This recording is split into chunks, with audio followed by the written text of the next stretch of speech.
नमस्कार. सप्तम स्थानी जर बुध असेल तर अशी व्यक्ती सुस्वरूप, चपळ, निरोगी असते. ही व्यक्ती जर स्त्री असेल तर ही खूप बुद्धिमान व चतुर असते. बोलकी, व्यवहार चातुर्य, सुंदरता, हुशारी, विनोदीपणा ह्यांना अवगत असतो. हस्तकला, भरतकाम, लेखन, वाचन ह्यांची खूप आवड असते. वयाने हे 9 ते 10 वर्षांनी लहानच दिसतात किंवा तरुण दिसतात. Railway, post office, bank, library यामध्ये खूप चांगले नाव मिळवू शकतात.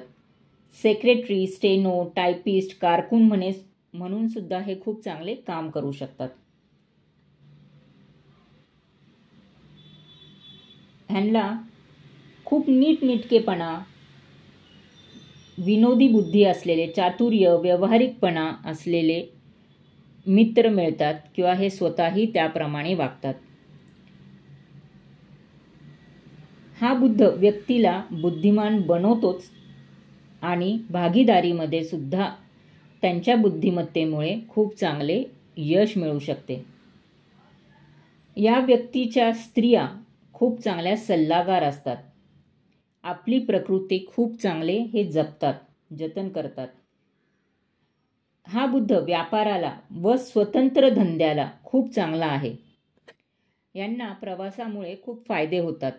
कायदा, तत्वज्ञान व टीकात्मक लेखन हे ह्या बुध ग्रहाचे उत्तम कॅरेक्टरिस्टिक्स.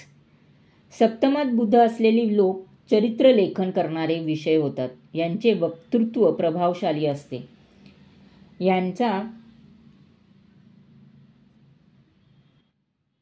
मित्रपरिवार स्त्री वर्ग जास्त असतो. बरेच वेळा संतती होण्यामध्ये काही प्रॉब्लेम किंवा अडचणी येतात, पण लग्न लवकर होण्याची शक्यता असते. जर हा दूषित बुध असेल तर अशी व्यक्ती फालतू बडबड करणारी, आत्मप्रौढ करणारी किंवा हुशार असतात परंतु खोटे बोलणारी, उशिरा विवाह होणारी, एकंदरीत कमी सुख मिळणारी असू शकतात. ह्यांना काही ना काही मानसिक प्रॉब्लेम सुद्धा लागू शकतो. यांना कमी शिक्षणाची स्त्री मिळू शकते जोडीदार म्हणून.